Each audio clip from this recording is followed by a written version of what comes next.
El país más afectado por el coronavirus en relación proporcional a su población es el Perú. Y es el Perú de lejos. Es decir, es donde peor o más duro ha golpeado el coronavirus.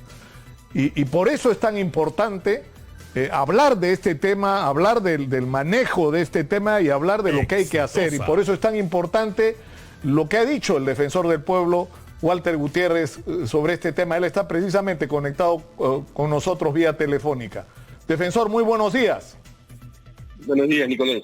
Encantado de saludarlo. Hay un tema con la transparencia en relación al coronavirus. En primer lugar, es uno de los temas sobre los que llama la atención usted, defensor, con respecto al tema de las vacunas. Sí, Nicolás, el día de ayer la Defensoría del Pueblo, a través de una conferencia de prensa, ha rendido cuentas al país de la gestión que hemos realizado en el 2012 y particularmente en los 10 meses que llevamos de pandemia. Y esto era fundamental porque el país necesitaba saber qué ha hecho la Defensoría del Pueblo, qué no ha podido hacer y cuáles son las razones. Lo propio tiene que exigírsele a todas las instituciones. La Defensoría del Pueblo, desde el minuto siguiente de que se declaró la emergencia, estuvo realizando coordinaciones, supervisiones, informes, enviando oficios, haciendo recomendaciones, y hay cerca de un centenar de recomendaciones de distinta índole, que van desde las mascarillas, que en su programa lo hemos reiterado recurrente, manidamente, y que no se ha hecho caso a esta recomendación. Lo mismo el caso del mapa regional de oxígeno, lo propio con las camas UCI y un largo etcétera, que no voy a fatigar a sus televidentes, radioyentes, pero que ellos lo saben, usted lo sabe, y uno de los temas en efecto ha sido la vacuna. Nosotros dijimos hace más de 4 meses la importancia de la transparencia respecto al proceso de adquisición de la vacuna y respecto a el proceso de planificación de la vacuna, siempre partiendo de la idea de que se iba a contar con una vacuna. Lo concreto es que no ha habido transparencia. Lo concreto es que no ha habido rendición de cuentas, porque rendición de cuentas tampoco hay que esperar a fin de año para rendir cuentas. La rendición de cuentas tiene que ser permanente, constante, tiene que haber transparencia. Un ejemplo concreto, Nicolás. Estamos pidiendo las actas del Consejo de Ministros, porque esas actas no están colgadas. Y esto no es aceptable, esto no es posible, porque el país necesita saber cuáles son los recaudos, la base científica, la base empírica, objetiva, que sirvieron para tomar decisiones en un sentido u en otro, para que los profesionales, los colegios profesionales, la universidad, la ciudadanía sepa someter a un escrutinio al Ejecutivo y a todo el Estado en general. Entonces, esto es básico, lo que usted señala, la transparencia es fundamental para que estemos informados y para que podamos hacer un seguimiento a la buena gestión del Ejecutivo y de todo el Estado, como digo, y por eso es que exijo que todas las instituciones rindan cuentas de lo que hicieron, rindan cuentas de lo que no hicieron y las razones por las cuales no lo hicieron. Ahora, con respecto al tema de la transparencia de algunas decisiones, yo me acuerdo claramente el momento en que, por ejemplo, hablamos, no solo con el defensor del pueblo, hablamos con los responsables de Contraloría con respecto a los procedimientos de adquisición. Es decir, lo que nos ha ocurrido es que esto ha sido una feria, defensor. Por ejemplo, en la compra de mascarillas, todo el mundo ha comprado mascarillas. Hay un proceso contra los responsables de la policía aérea por la adquisición de mascarillas supuestamente sobrevaluadas. Entonces, la pregunta que uno hace es, ¿qué hace un general de la policía aérea comprando mascarillas? Por Dios. O sea, lo lógico tendría, y eso ha ocurrido en todas las instituciones del aparato del Estado. O sea, lo lógico sería que sea una gran compra centralizada, o digamos, o varias fraccionadas tal vez por regiones, no sé, pero centralizar esas compras lo que permite, ¿no es cierto?, garantizar la calidad del producto, permite conseguir mejores precios y sobre todo los productos adecuados, que es lo que no ha pasado. nosotros tenemos que tener claro como ciudadanos, como funcionarios, como líderes de opinión, como es el caso de usted, todos tenemos que tener claro que el Estado tiene el monopolio de la gestión sanitaria, de la gestión pública de la salud. Y si él tiene el monopolio, se espera que lo haga con eficiencia.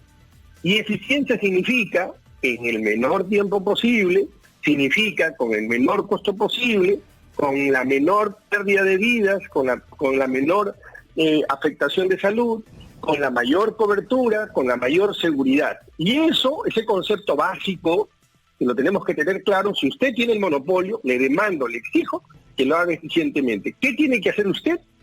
Coordinar, porque este es un tema que rebasa al Estado, coordinar con la organización, con la sociedad organizada, coordinar con el sector privado, coordinar entre sus propias entidades para poder tener resultados en oxígeno, por ejemplo. Hemos tenido crisis del oxígeno, ya nos olvidamos que hemos estado con ciudadanos corriendo detrás de balones de oxígeno.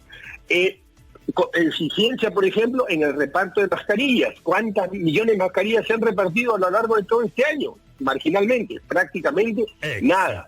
En camas UCI, en vacuna. Y me quiero detener un instante en la vacuna, Nicolás. Cuando nosotros demandamos en septiembre que se haga público el portafolio de vacunas, uno de los argumentos que se nos dijo fue, no, lo que sucede es que estos contratos tienen cláusula de confidencialidad. La respuesta de la Defensoría fue, podrán tener cláusula de confidencialidad, pero eso no quiere decir que el contrato sea confidencial o que el contrato sea secreto. Y tan es así, esto que estoy diciendo, tan es así, nosotros formamos parte de la Alianza del Pacífico. Ahí hay 4 países, tiene usted a México, Chile, Colombia y Perú. Somos el único país que no tiene vacuna. ¿La razón? La pésima gestión.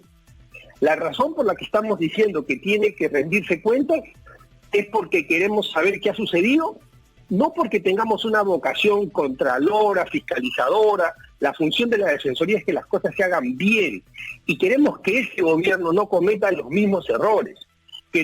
Que haya falta de transparencia, de ninguna manera. Claro, pero defensor, ¿por qué no nos detenemos un momentito ahí? Porque sí, esa es la interrogante que nosotros siempre hacemos desde acá. En el Perú pasan o no pasan cosas, según el caso, y nadie es responsable. Entonces, estamos en una situación en la que no tenemos la vacuna. O sea, en el mundo entero, en nuestros países vecinos ya se empezó a vacunar y nosotros ni siquiera hemos firmado contrato. La pregunta es, ¿quién es responsable de esto? Otra vez nos va a ocurrir que nadie es responsable. Es que las responsabilidades, Nicolás, tienen que hacerse efectivas.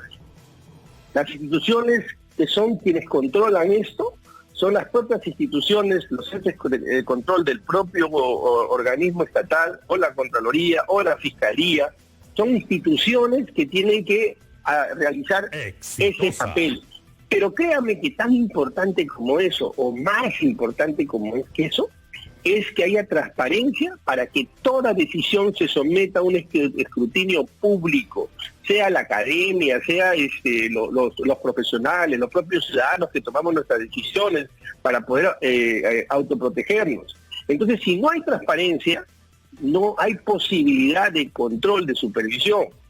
Por eso ustedes juegan un papel muy importante. Claro, pero por eso también es tan importante, o sea, por ejemplo, para regresar otra vez al tema de responsabilidades específicas, es decir, ¿a cargo de quién ha estado la negociación de las vacunas? Nos dicen que, porque Martín Vizcarra trató de echarle la culpa al Congreso, diciendo que había que hacer una modificación a la ley, y ha quedado claro que eso no era cierto. Pero ¿quiénes son los responsables? Es decir, el Ministerio de Salud, la Cancillería. ¿Dónde está el contrato en este momento? O sea, ¿cuál ha sido la secuencia para identificar claramente quiénes son las personas a quienes tenemos que reclamarle por no haber hecho su trabajo? De ahí que nosotros estemos pidiendo la acta del Consejo de Ministros, porque es inaceptable, es impensable que, por ejemplo, este tema no se haya tocado en el Consejo de Ministros. Seguro que se ha tocado.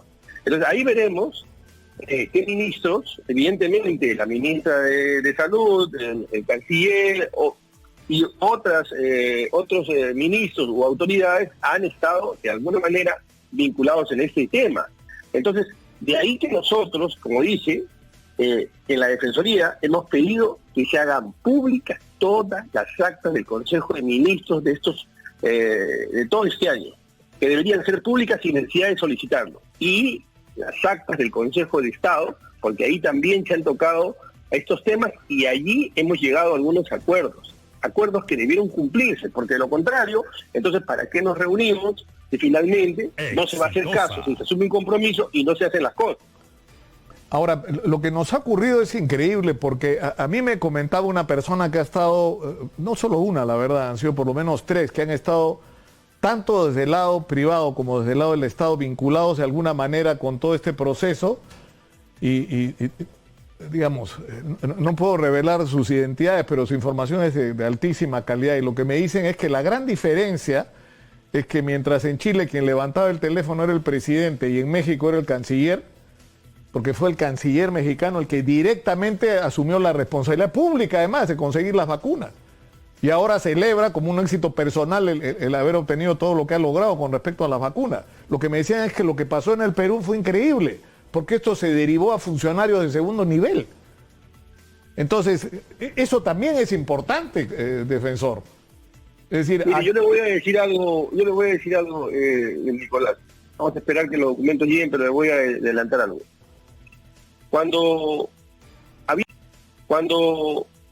había titubeos, cuando había dudas respecto a si se podía, si la norma tenía cobertura o no tenía cobertura, nosotros fuimos muy enfáticos.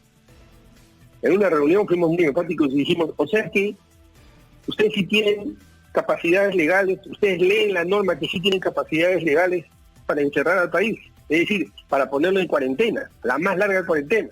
O sea, ustedes sí pueden parar la economía del país.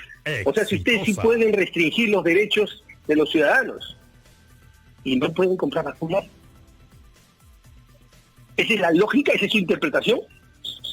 Esa fue la posición de la además, la cantidad de advertencias, porque yo me acuerdo perfectamente de ese llamado de atención de la Defensoría, pero también lo hizo la gente del Comando Vacuna. Acá ha venido la gente del Comando Vacuna casi en la desesperación a decir, no hemos firmado, hay que firmar. Y el gran problema era, defensor, que si no firmábamos esos lotes de vacunas ya iban a seguir su camino para otro lado.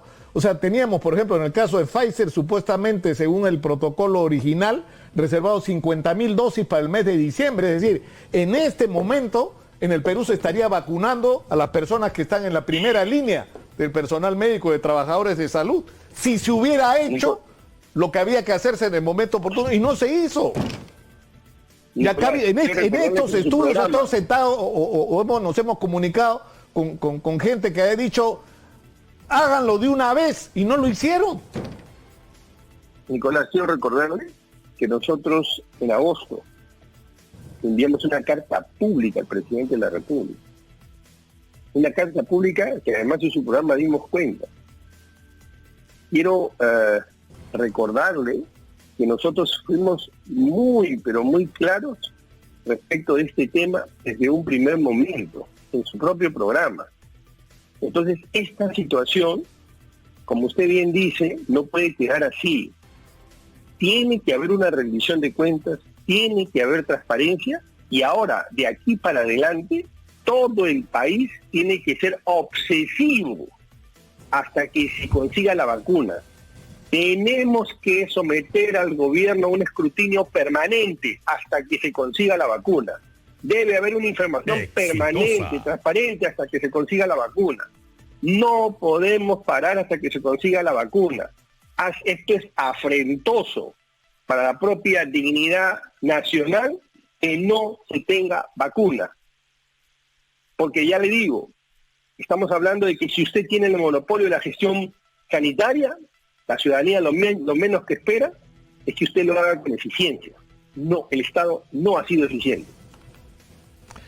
Una pregunta final que no tiene que ver con el tema de la salud pública, sino con uno de los conflictos más serios que enfrenta el país. El día de hoy el Congreso tiene que resolver este tema de la legislación para el sector de la agroexportación, donde se ha producido, como en otros aspectos de la vida nacional, una especie de explosión, ¿no? De pronto descubrimos que hay un sector digamos que es exitoso, pero donde hay una enorme satisfacción por parte de los trabajadores que son claves en el proceso precisamente de ese éxito.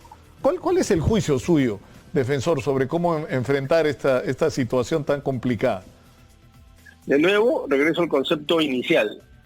Todos tienen que conocer sus competencias. ¿Cuál es la competencia del legislativo?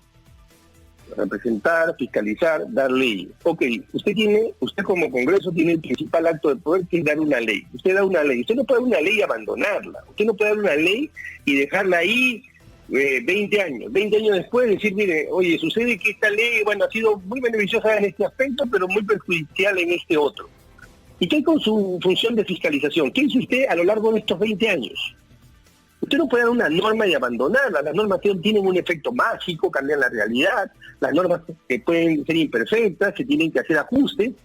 Y ahora lo que queremos hacer es repetir. Vamos a dar una norma y creemos que la norma va a solucionar el problema. Usted y yo recordamos perfectamente que en los 80 se daban leyes y con distintos nombres se incrementaba el sueldo básico. ¿Cuál fue? Ese es uno de los factores. ¿Cuál fue el resultado de ese tipo de populismo legal?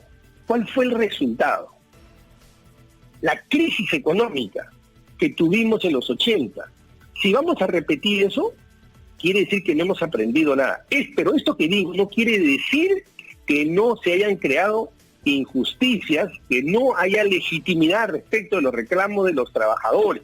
Ahora estamos en una situación donde vamos a tener que buscar una solución consensuada. Todos tienen que conceder algo y a partir de ahí hacer nuestro papel. ¿Cuál es nuestro papel? Usted, Congreso, da una ley y todos los años tiene que fiscalizar que esa ley se está cumpliendo, que no se crean brechas, que no se crean injusticias, que no se crean situaciones que luego van a eclosionar, van a explotar y van a generar esta situación de inestabilidad. Es verdad que ha crecido casi 7 veces o un poco más de 7 veces el PBI agrario, pero también es verdad que hay problemas laborales y sociales innegables y tienen que solucionarse. En conclusión, para responderle muy directamente, mi posición es esa. El Estado tiene que conocer su papel, el legislador tiene que conocer su papel. No puede creer que es un mago que con una ley va a solucionar los problemas. Una ley tiene que ser gestionada también. Tiene que ser eficiente el Congreso en fiscalizar esa ley. Ahora estamos frente a un problema y hay que resolverlo, pero no simplemente dando una ley y abandonarla otros 10 años más. Muchas gracias a Walter Gutiérrez, defensor del pueblo, por atender nuestro llamado. Muy gentil. Felices fiestas. Gracias. Defensor. Felices fiestas también. Un abrazo.